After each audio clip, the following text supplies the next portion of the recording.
स्कंद पुराण कुमारिका खंड का अध्याय। नारद जी के द्वारा भगवान वासुदेव की स्थापना, ऐत्रेय का अपनी माता से संसार दुख का वर्णन, भगवान का प्रत्यक्ष प्रकट होकर ऐत्रेय को वरदान देना तथा वासुदेव के ध्यान से ऐत्रेय की मुक्ति। नारद जी कहते हैं, अर्जुन, तदंतर महिसागर संगम में जब मैंने स्थान की स्थापना कर ली, तब कालांतर में मन ही मन विचार किया कि यह तीर्थ भगवान वासुदेव के बिना शोभा नहीं पा रहा है। ठीक उसी तरह जैसे बिना सूर्य के संसार सुशोभित नहीं होता, भगवान विष्णु भूषण के भी भूषण हैं। जिस तीर्थ में, जिस घर में, जिस हृदय में तथा जिस शास्त्र में मेरे स्वामी भगवान विष्णु नहीं है, वह सब असत है। इसलिए वरदायक भगवान पुरुषोत्तम को प्रसन्न करके संपूर्ण विश्व पर अनुग्रह करने की कामना से इस तीर्थ में उन्हें साक्षात कला सहित ले आऊंगा। ऐसा विचार कर मैं वहीं ठहर गया और ज्ञान योग के द्वारा योगीश्वर श्री हरि को संतुष्ट करने के लिए 100 वर्ष तक आराधना करता रहा। संपूर्ण इंद्रियों को अपने वश में करके वासुदेव में होकर सब प्राणियों पर कृपा करते हुए अस्ताक्षर मंत्र के जप में लगा रहा। इस प्रकार मेरे आराधना करने पर गरुड़ पर बैठे हुए भगवान श्री हरि ने कोटि कोटि गणों के साथ आकर मुझे प्रत्यक्ष दर्शन दिया। तब मैंने श्री हरि को विधि पूर्वक अर्घ्य दिए। प्रणाम करके दोनों हाथ जोड़े हुए कहा, प्रभु, पूर्व काल में श्वेतदीप नामक धाम में मैंने आपके अजन्मा सनातन नर नारायणात्मक स्वरूप का दर्शन किया है। जनार्दन, उसी रूप की एक कला यहाँ स्थापित कीजिए। भगवान, यदि आप प्रसन्न हैं तो मेरी यह प्रार्थना स्वीकार करें। मेरे इस प्रकार प्रार्थना करने पर भगवान गरुड़ध्वज ने कहा, ब्रह्मपुत्र नारद, तुम्हारे हृदय में जिस आकांक्षा का उदय हुआ है वह उसी रूप में पूर्ण हो। मुझे इस तीर्थ में सदैव निवास करना है। यूँ कहकर भगवान श्री विष्णु प्रतिमा में अपनी कला स्थापित करके भगवान विष्णु जब चले गए, तब मैंने संपूर्ण विश्व पर अनुग्रह करने की इच्छा से उनके श्री अर्चा विग्रह की स्थापना की। यतः साक्षात श्वेतद्वीप निवासी श्री हरि यहाँ विराजमान हैं, जो कि सबसे वृद्ध हैं। अतः वे इस तीर्थ में वृद्ध वासुदेव के नाम से विख्यात हुए हैं।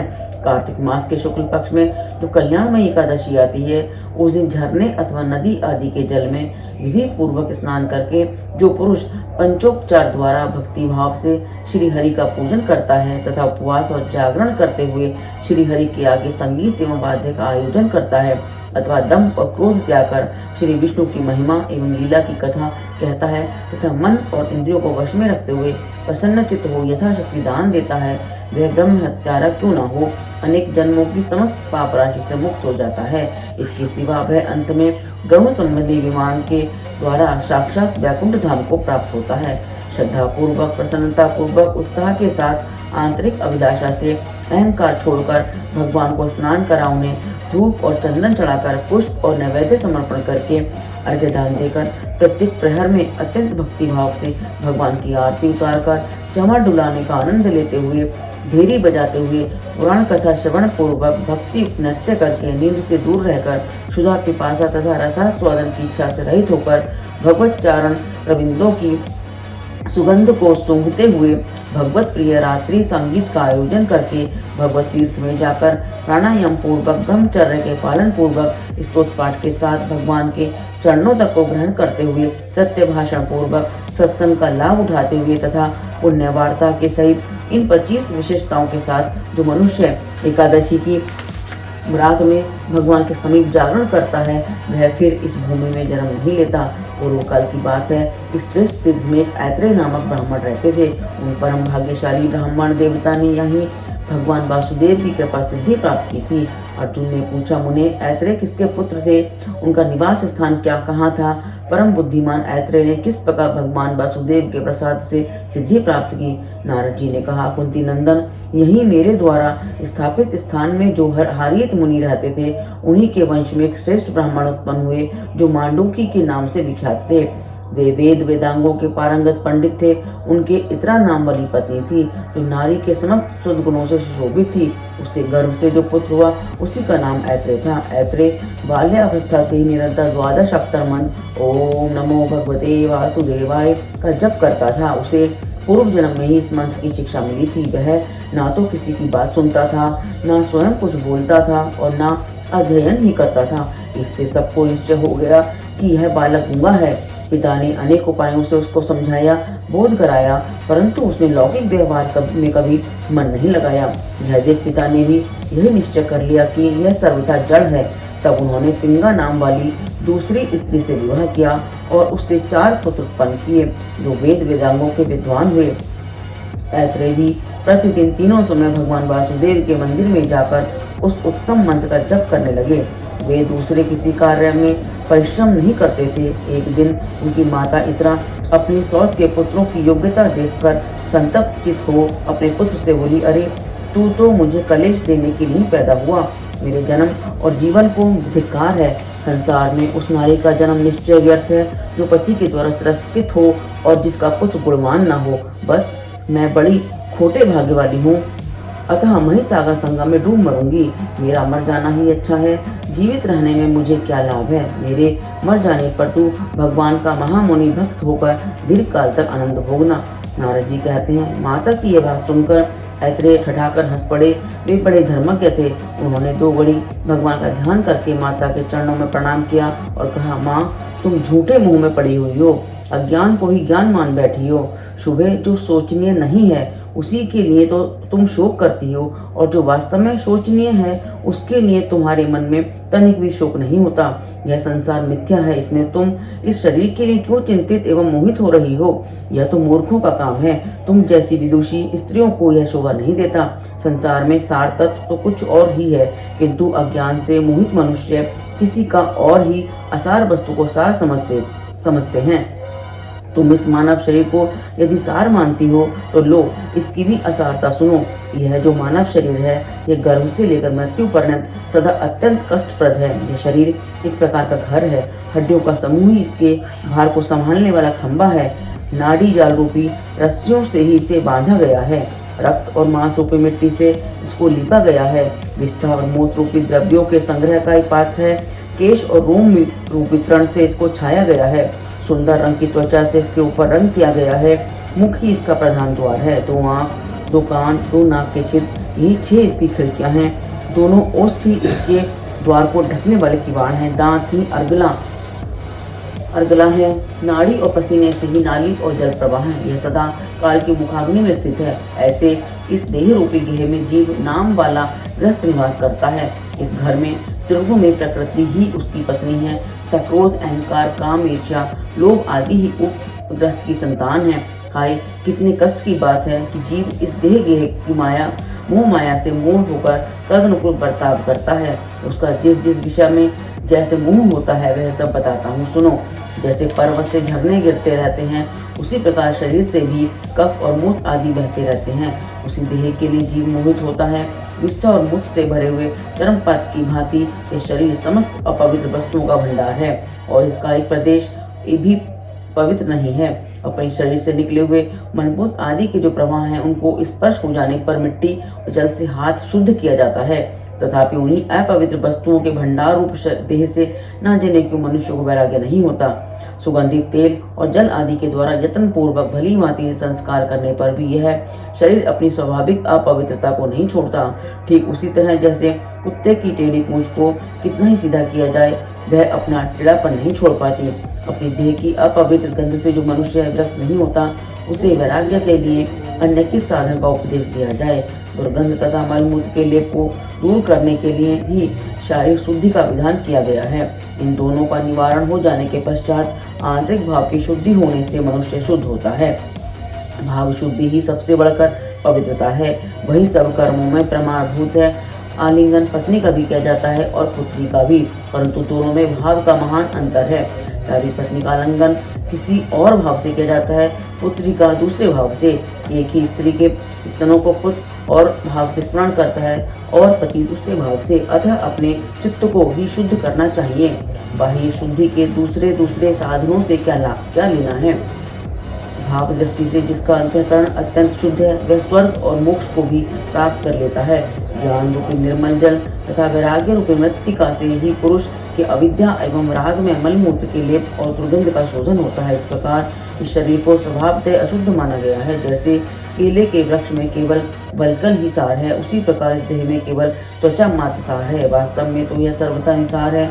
जो बुद्धिमान अपने शरीर को इस प्रकार दोष युक्त जानकर उदासीन हो जाता है, उसकी ओर से अनुराग शिथिल कर लेता है, वही इस संसार बंधन से छूट कर निकल पाता है, किंतु जो दृढ़तापूर्वक इस शरीर को पकड़े हुए रहता है उसका मुंह नहीं छोड़ता, वह संसार में ही पड़ा रह जाता है। इस प्रकार यह मानव जन्म लोगों के अज्ञान दोष से तथा नाना कर्मवशात दुख स्वरूप और महान कष्टप्रद बताया गया है। जैसे बड़े भारी पर्वत से दबा हुआ कोई प्राणी बड़े कष्ट से पीड़ित रहता है, उसी प्रकार गर्भ की झिल्ली में बंधा हुआ मनुष्य महान कष्ट से वहां ठहर पाता है। जैसे समुद्र में गिरा हुआ कोई मनुष्य अत्यंत व्याकुल होकर बड़े भारी दुख से घिर जाता है, उसी प्रकार गर्भगत जल से भीगे हुए अंगों वाला गर्भस्थ शिशु अत्यंत व्याकुल रहता है। जैसे किसी को लोहे के घड़े में रखकर आग से पकाया जाता है, वैसे ही गर्भ रूपी घट में डाला हुआ जीव जठरानल की आंच से पकता रहता है।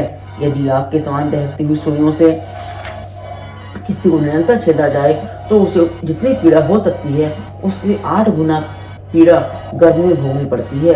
इस प्रकार स्थावर जंगम सभी प्राणियों को अपने अपने गर्भ के अनुरूप यह महान गर्भ दुख प्राप्त होता है, ऐसा कहा गया है। गर्भ में स्थित होने पर सभी को अपने पूर्व जन्म का स्मरण हो आता है। उस समय जीव इस प्रकार सोचता है, अहो मैं मरकर पुनः उत्पन्न हुआ और उत्पन्न होकर पुनः मृत्यु को प्राप्त हुआ। जन्म से लेकर मैंने सहस्त्रों योनियों का दर्शन किया है। इस समय जन्म धारण करते ही मेरे पूर्व संस्कार जाग उठे हैं, अतः अब मैं ऐसे कल्याणकारी साधन का अनुष्ठान करूंगा जिससे पुनः मेरा गर्भवास न हो। संसार बंधन को दूर करने वाले भगवदीय तत्व ज्ञान का मैं चिंतन करूंगा। इस प्रकार उस दुख से छूटने के उपाय पर विचार करता हुआ गर्भस्थ जीव चिंता मग्न रहता है। जब उसका जन्म होने लगता है उस समय तो उसे गर्भ की अपेक्षा भी कोटि गुना अधिक दुख होता है। गर्भावास के समय जो सद्बुद्धि जागृत हुई रहती है वे जन्म हो जाने पर नष्ट हो जाती है। बाहर की हवा लगते ही मूर्छा आ जाती है। मोहग्रस्त होने पर शीघ्र ही उसकी स्मरण शक्ति का नाश हो जाता है। स्मरण शक्ति नष्ट होने पर पूर्व कर्मवशात जीव का पुनः उसी जन्म में अनुराग हो जाता है। इस प्रकार राग और मोह के वशीभूत हुआ वह संसार में ना करने योग्य पापादि कर्मों में लग जाता है। उनमें फंसकर ना तो वह अपने को जानता है, न दूसरों को जानता है, न किसी देवता को ही कुछ समझता है, अपने परम कल्याण की बात तक नहीं सुनता और आंख रहते हुए भी नहीं देखता। समतल मार्ग पर धीरे धीरे चलते हुए भी वह पग पग पर लड़खड़ाता है। विद्वानों को समझाने पर बुद्धि रहते हुए भी वह नहीं समझ पाता। इसीलिए रोग, राग और मोह के वशीभूत होकर संसार में कलेश उठाता रहता है। जन्म लेने पर गर्भ काल में जागृत हुई पूर्व जन्म की स्मृति अथवा गर्भ के दुखों की स्मृति नहीं रहती। इसलिए महर्षियों ने गर्भ दुख का निरूपण करने के लिए शास्त्रों का प्रतिपादन किया है। वे शास्त्र स्वर्ग और मोक्ष के उत्तम साधन हैं। जब सब कार्यों और प्रयोजनों को सिद्ध करने वाले इस शास्त्र ज्ञान के रहते हुए भी लोग उससे अपने कल्याण का साधन नहीं करते, यह अत्यंत अद्भुत बात है। बाल्यावस्था में इंद्रियों की वृत्तियां व्यक्त रहती हैं, इसलिए जीव उस समय के महान दुख को बताने की इच्छा होने पर भी बता नहीं सकता और ना उस दुख के निवारण के लिए कुछ कर भी सकता है। फिर जब दांत उठने लगता है तब उसे महान कष्ट भोगना पड़ता है। मौल रोग, सिर दर्द, नाना प्रकार के बाल रोग तथा पूतना आदि बाल ग्रह आदि से भी बालक को बड़ी पीड़ा होती है। भूख प्यास की पीड़ा से उसके सब अंग व्याकुल रहते हैं तब वह कहीं खाट आदि पर पड़ा हुआ रोता रहता है। उसके बाद जब वह कुछ बड़ा होता है तब अक्षरों के अध्ययन आदि से और गुरु के शासन से उसको महान दुख होता है। युवावस्था में रागोन्मत्त पुरुष की संपूर्ण इंद्रियां, वृत्तियां काम तथा राग की पीड़ा से सदा मतवाली रहती हैं, अतः उसे भी कहाँ से सुख प्राप्त हो सकता है। मोहबस पुरुष को यदि कहीं अनुराग हो जाता है तो ईर्ष्या के कारण से बड़ा भारी दुख होता है। जो मत और क्रोधी है उसका भी कहीं भी राग होना केवल दुख का ही कारण है। रात में कामाग्नि जनित खेल से पुरुष को निद्रा नहीं आती। दिन में भी द्रव्योपार्जन की चिंता लगी रहने के कारण उसे सुख नहीं मिल पाता। स्त्रियां सब दोषों का आश्रय हैं। वह यह बात भली भांति जान लेने पर भी जो लोग उनसे सुख मानते हैं उनका वह सुख मलमूत्र त्याग के द्वारा सदृश ही माना गया है। सम्मान अपमान से, प्रयोजनों का संयोग वियोग से तथा जवानी वृद्धावस्था से ग्रस्त है। निर्विघ्न सुख कहाँ है। युवावस्था का शरीर एक दिन जरावस्था से जर्जर कर दिया जाने पर संपूर्ण कार्यों के लिए असमर्थ हो जाता है। उसके बदन में झुर्रियाँ पड़ जाती हैं, सिर के बाल सफ़ेद हो जाते हैं, शरीर बहुत ढीला पड़ जाता है। स्त्री और पुरुष का वही रूप जो जवानी के दिनों में एक दूसरे का आधार था, जराग्रस्त हो जाने पर दोनों में से किसी को भी प्रिय नहीं लगता। बुढ़ापे से दबा हुआ पुरुष असमर्थ होने के कारण पत्नी, पुत्र आदि बंधु बांधवों तथा दुराचारी सेवकों द्वारा भी अपमानित होता है। वृद्धावस्था में होगा तो पुरुष धर्म अर्थ काम मुक्त साधन करने में असमर्थ हो जाता है, इसलिए युवावस्था में धर्म का आचरण करना चाहिए।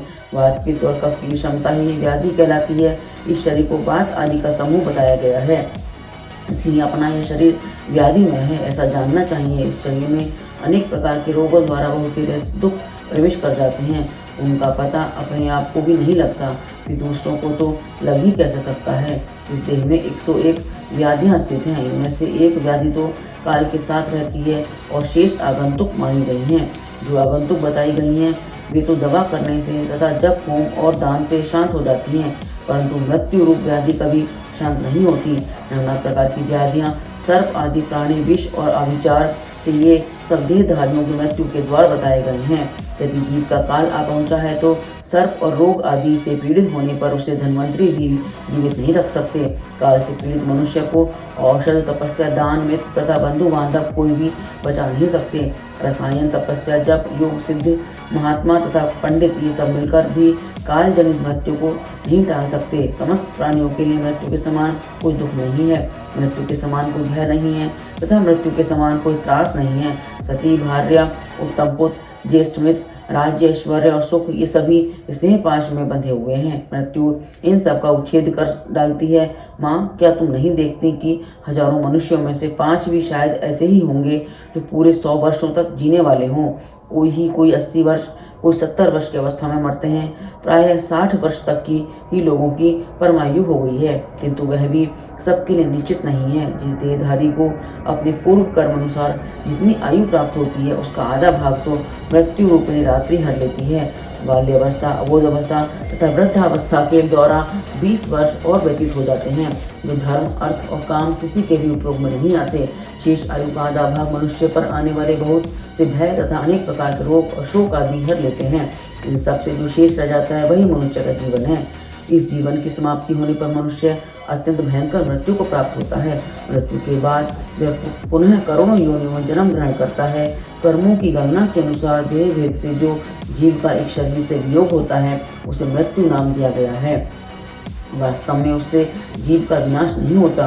मृत्यु के समय महान मोह को प्राप्त हुए जीव के मर्म स्थान जब विजीर्ण होने लगते हैं उस दशा में उसे जो बड़ा भारी कष्ट भोगना पड़ता है उसकी इस संसार में कहीं उपमा नहीं है। जैसे सांप मेंढक को निगल जाता है उसी प्रकार मृत्यु जो मनुष्य को निगलने लगती है उस समय वह हा तात हा मात हा कांते इत्यादि रूप से पुकारता हुआ अत्यंत दुखी होकर रोता है।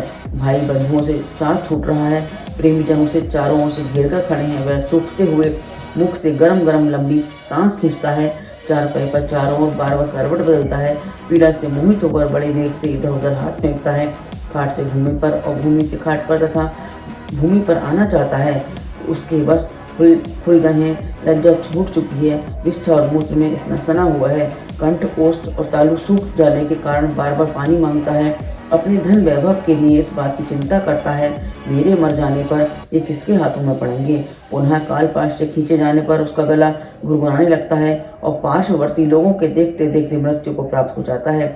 जैसे तृण जलौ का जल में बहते हुए तिनके के अंत तक पहुंचकर जब दूसरा तिनका थाम लेती है तब पहले को छोड़ देती है, उसी प्रकार जीव एक देह से दूसरी देह में क्रमशः प्रवेश करता है। भावी शरीर में अंशतः प्रवेश करके पूर्व शरीर का त्याग करता है।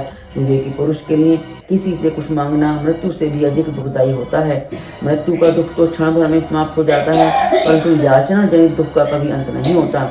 मैंने तो उस समय यह अनुभव किया है कि मृत मनुष्य जीवित रहकर याचना करने वाले की अपेक्षा श्रेष्ठ है, क्योंकि अब वह फिर से दूसरे किसी के सामने हाथ नहीं फैला सकता। तृष्णा ही लघुता का कारण है।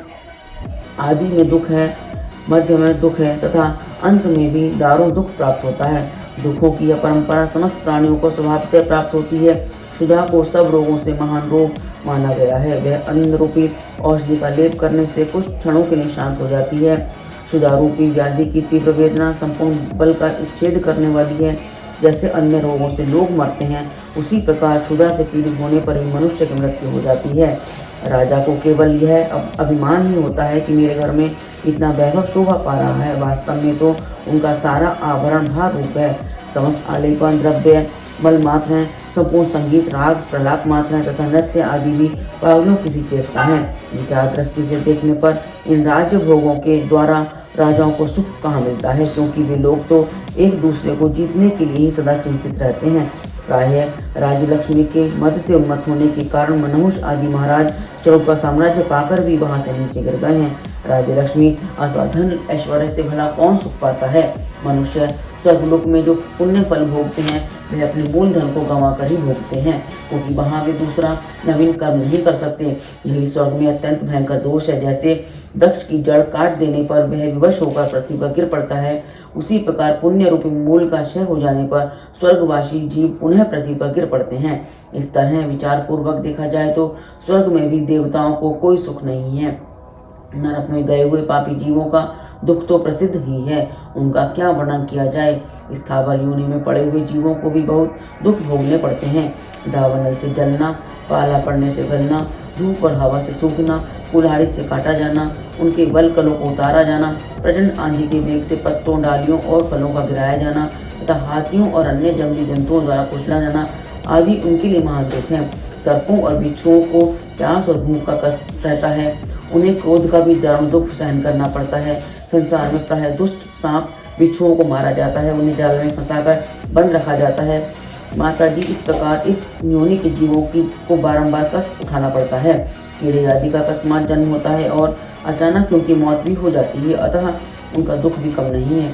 मृगों और पक्षियों को वर्षा, सर्दी और धूप का महान कष्ट तो है ही, भूख प्यास के भारी दुख से भी मृग सदा संत्रस्त रहते हैं।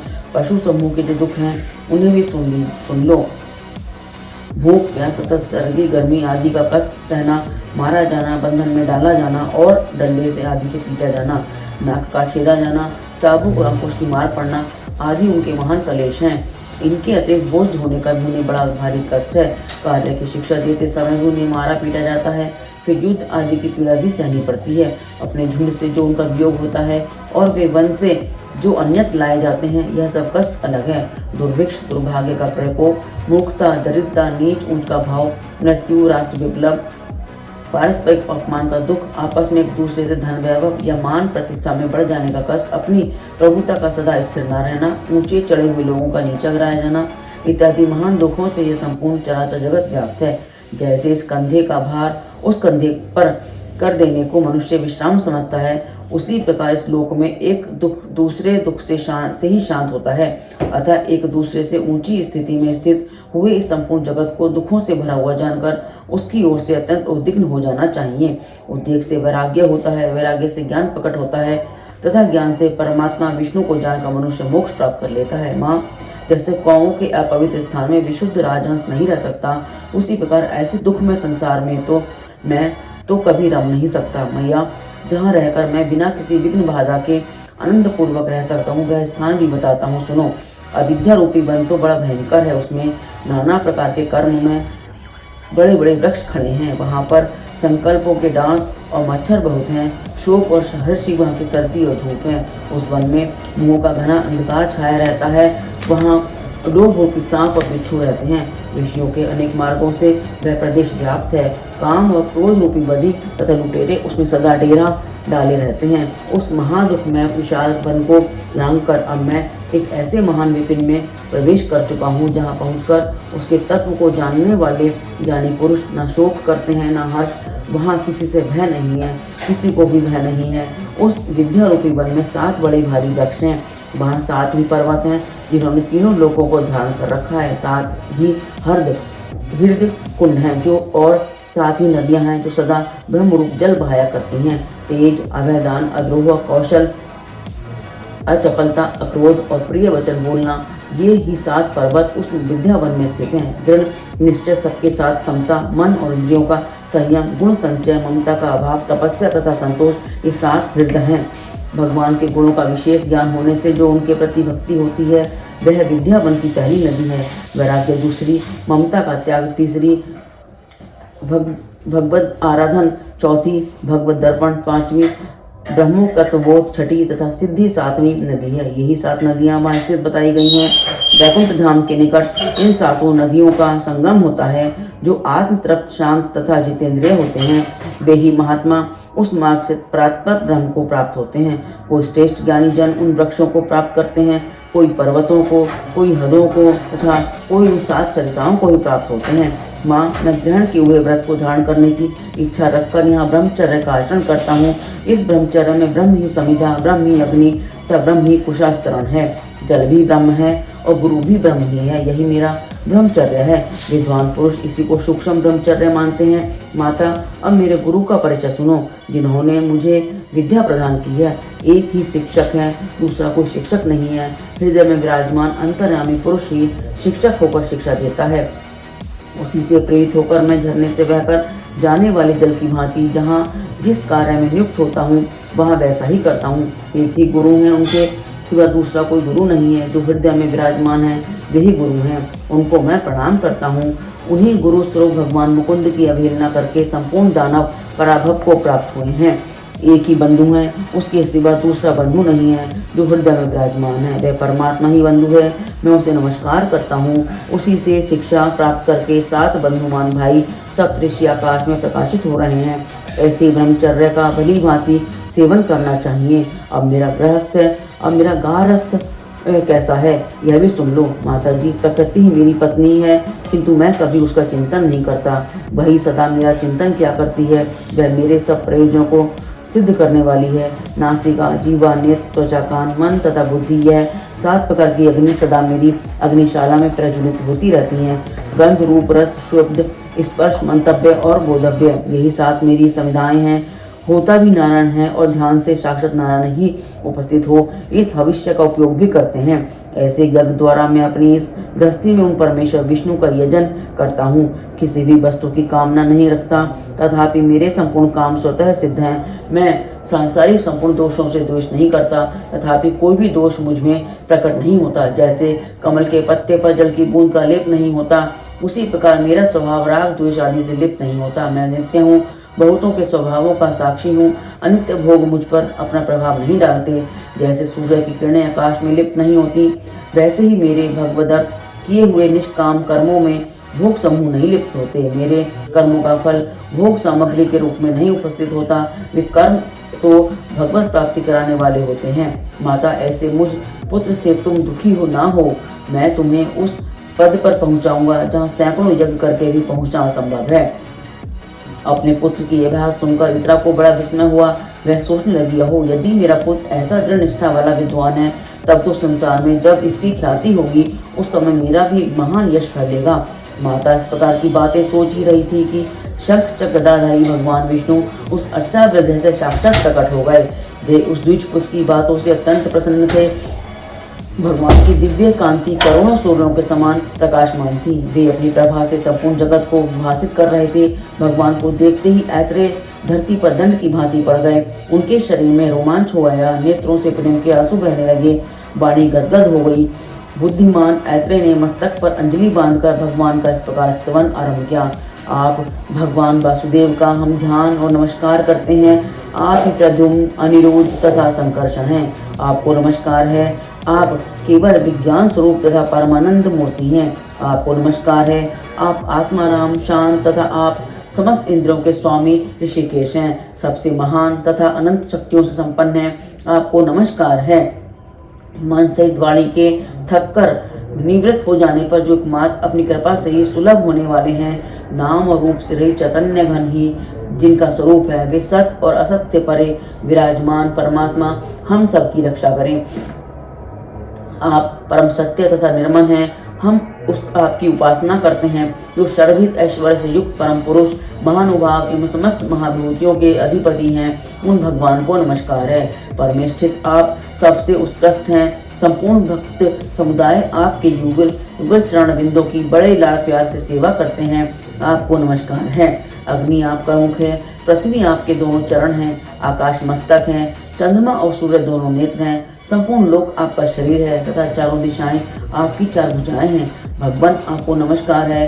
हे स्तुति करने योग्य परमात्मा, हे नाथ, इस पृथ्वी पर कोई भी ऐसे प्रदेश नहीं है जिनमें मेरा जन्म ना हुआ हो, जहाँ मेरी मृत्यु न हुई हो। मैं समझता हूँ यदि मेरे माता पिताओं की गणना की जाए तो यह विशाल पृथ्वी परमाणुओं की स्थिति में पहुंच जाएगी। असंख्य जन्मों के मेरे माता पिताओं की गणना करने के लिए पृथ्वी के परमाणु बराबर टुकड़े करने पड़ेंगे। देव मेरे जो मित्र शत्रु, अनुजीवी तथा भाई बंधु संसार में हो गए हैं, उन सबकी गणना करने में मैं सर्वथा असमर्थ हूँ। नाथ, मैंने अपना मन बार बार आपके चरणों में समर्पित किया, परंतु मेरा दुर्जय शत्रु काम अपने क्रोध आदि सहायकों के द्वारा उसे हठात अपने वश में कर लेता है। भगवान, अब आप ही बताइए, ऐसी दशा में मैं क्या करूं? सर्वव्यापी परमेश्वर, मैं बहुत ही पीड़ित हूँ। संसार रूपी गड्ढे में गिरे हुए दीन पर आप दया कीजिए। दुर्गति में पड़ा हुआ प्राणी भी महात्माओं की शरण में आ जाने पर कष्ट नहीं भोगता। रोगी मनुष्य को शरण देने वाला वैद्य है। सागर महासागर में डूबे मनुष्य का सहारा नौका है। बालक को आश्रय देने वाले माता और पिता हैं, परंतु भगवान, अत्यंत घोर संसार बंधन से दुखी हुए मनुष्य को शरण देने वाले केवल आप ही हैं। सर्वेश्वर प्रसन्न होइए, आप ही सबके कारण हैं। पारमार्थिक सार तत्व भी आप ही हैं। महान दुख समूह से भरे हुए संसार रूपी गड्ढे से स्वयं ही हाथ पकड़कर मुझे निकालिए। हे अच्युत, हे उरुक्रम, यह संसार भूख और प्यास से, वात और पित्त और कफ, इन तीन धातुओं से, सर्दी गर्मी और आंधी वर्षा से, आपस में ही एक दूसरे से तथा कभी तृप्त न होने वाली कामाग्नि तथा क्रोधाग्नि से बारंबार पीड़ित होता है। इस दशा में देखकर मेरा मन बहुत दुखी हो रहा है। मैंने अपनी शक्ति के अनुसार संपूर्ण जगत को धारण करने वाले परमेश्वर भगवान आप वासुदेव का स्तवन किया है। इससे सबका कल्याण हो, संपूर्ण जगत के समस्त दोष नष्ट हो जाएं। आज मेरे द्वारा जगत द्वाता वासुदेव की स्तुति हुई है। इससे इस पृथ्वी पर, अंतरिक्ष में, स्वर्गलोक में तथा रसातल में भी जो कोई प्राणी रहते हों, वे सिद्धि को प्राप्त हों। मेरे द्वारा स्तुति पाठ करते समय जो लोग इसको सुनते हैं, इस स्तोत्र का उच्चारण करते समय जो मुझे देखते हैं, वे देवता, असुर, मनुष्य तथा पशु पक्षी कोई भी क्यों न हो, सभी भगवान विष्णु के तत्व का ज्ञान प्राप्त करें। इनके सिवा जो गूंगे तथा अन्यान्य इंद्रियों से रहित हैं, जो देख सुन नहीं सकते, वे तथा पशु पक्षी, कीड़े मकोड़े आदि भी आज भगवत तत्व ज्ञान के भागी हो जाएं। संसार में दुखों का नाश हो जाए। समस्त प्रजा के हृदय से लोभ आदि दोष समुदाय निकल जाएं। अपने में, अपने भाई और पुत्र में जैसा प्रेम और आत्मीयता का भाव होता है, सब लोगों का सबके प्रति वैसा ही भाव हो जाए। जो संसार रूपी रोग के चिकित्सक, संपूर्ण दोषों के निवारण में चतुर तथा परमानंद की प्राप्ति के हेतुभूत हैं, वे भगवान विष्णु सबके हृदय में विराजमान हों। और ऐसा होने से सब लोगों के संसार बंधन शिथिल हो जाएं। संपूर्ण विश्व को धारण करने वाले भगवान वासुदेव का स्मरण करने पर मन, वाणी और शरीर द्वारा आचरित मेरे समस्त पाप नष्ट हो जाएं। हे वासुदेव, ऐसा उच्चारण करने पर अथवा भगवान विष्णु के भक्त की महिमा का कीर्तन करने पर अथवा श्री हरि का स्मरण करने पर समस्त पापों का नाश हो जाता है। यदि यह सत्य है तो सत्य के प्रभाव से मेरा पाप नष्ट हो जाए। अखिलेश्वर, आपके चरणों में पड़े हुए मुझ सेवक पर आप यह सोचकर कृपा कीजिए कि यह बेचारा मूढ़ है, कुछ जानता नहीं, इसकी बुद्धि बहुत थोड़ी है, इसके द्वारा उद्यम भी बहुत कम हो पाता है। विषयों से कम मन सदा कलेश में पड़ा रहता है, इसीलिए वह मुझ में नहीं लग पाता। देव, आपकी स्तुति करने में ब्रह्मा जी भी समर्थ नहीं है। भगवान, आप प्रसन्न होइए।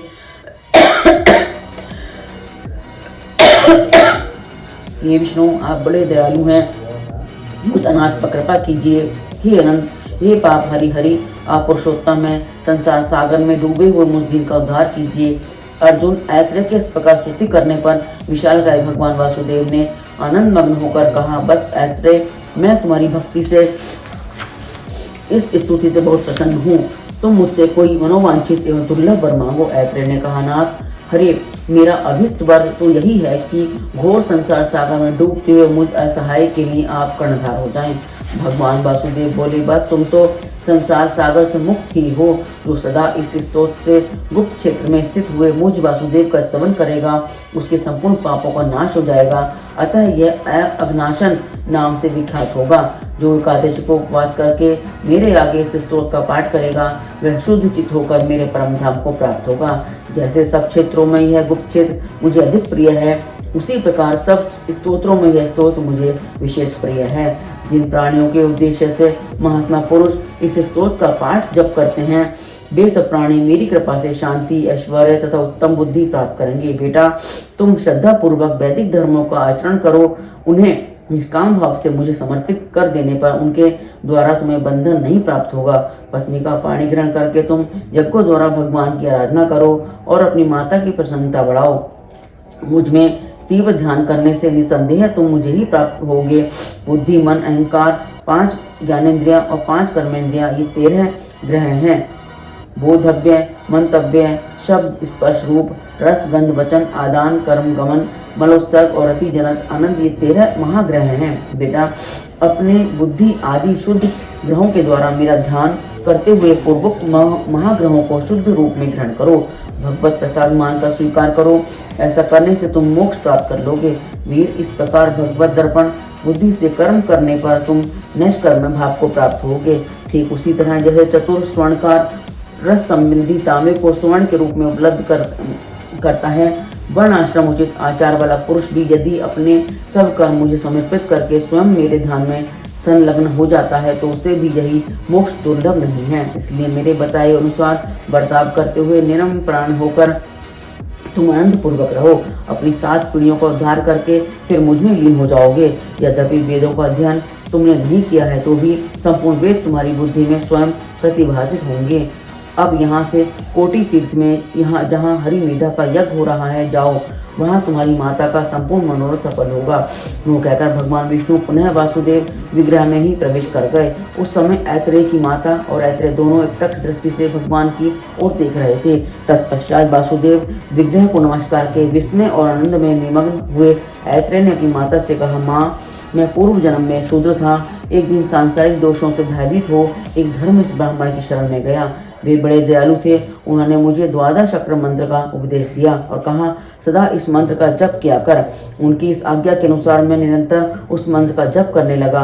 उस जप के प्रभाव से तुम्हारे गर्भ से मेरा जन्म हुआ। मुझे पूर्व जन्म की स्मृति हुई। भगवान विष्णु के प्रति मेरे मन में भक्ति का भाव उदय हुआ और इस तीर्थ में सर्वदा निवास करने का सौभाग्य प्राप्त हुआ। माता से ऐसा कहकर ऐत्रेय यज्ञ में गए और वहाँ यह श्लोक बोले, नमस्तस्मै भगवते विष्णवे अकुंठ मेधसे यन्न माया मोहित तदिदो भ्रममा कर्म सागरे। जिनकी बुद्धि कहीं कुंठित नहीं होती तथा जिनकी माया से मोहित चित्त होकर हम लोग कर्मों के समुद्र में भटक रहे हैं, उन भगवान विष्णु को नमस्कार है। इस श्लोक का आशय बहुत गंभीर है। हरि मेधा आदि ब्राह्मणों ने जब इसे सुना तब आसन और पूजा आदि के द्वारा ऐत्रेय का बहुत सत्कार किया। तत्पश्चात ऐत्रेय ने अपनी विद्या से उन वेदार्थ निपुण ब्राह्मणों को संतुष्ट किया। फिर सबने उन्हें दक्षिणा दी। हरि मेधा ने ऐत्रेय को अपनी पुत्री भी दे दी। धन और पत्नी को ग्रहण करके ऐत्रेय अपने घर आए। उन्होंने माता को आनंदित किया और अनेकों निर्मल पुत्रों का जन्म दिया। ऐत्रेय सदा 12 व्रत का पालन करते रहे। वे अनेक यज्ञों द्वारा भगवान का यजन करके निरंतर वसुदेव का ध्यान किया करते थे। इसे देह त्याग के पश्चात उन्होंने मोक्ष प्राप्त कर लिया। अर्जुन, ऐसी महिमा वाले भगवान वासुदेव यहाँ स्वयं विराजमान है। जो उनकी पूजा अर्चा और स्तुति करता है उसका सब पुण्य अक्षय माना गया है। जय हो भगवान कृष्ण की, जय भगवान विष्णु की, जय भगवान कृष्ण की, सब कृष्ण की, सबकी भगवान सदा रक्षा करें।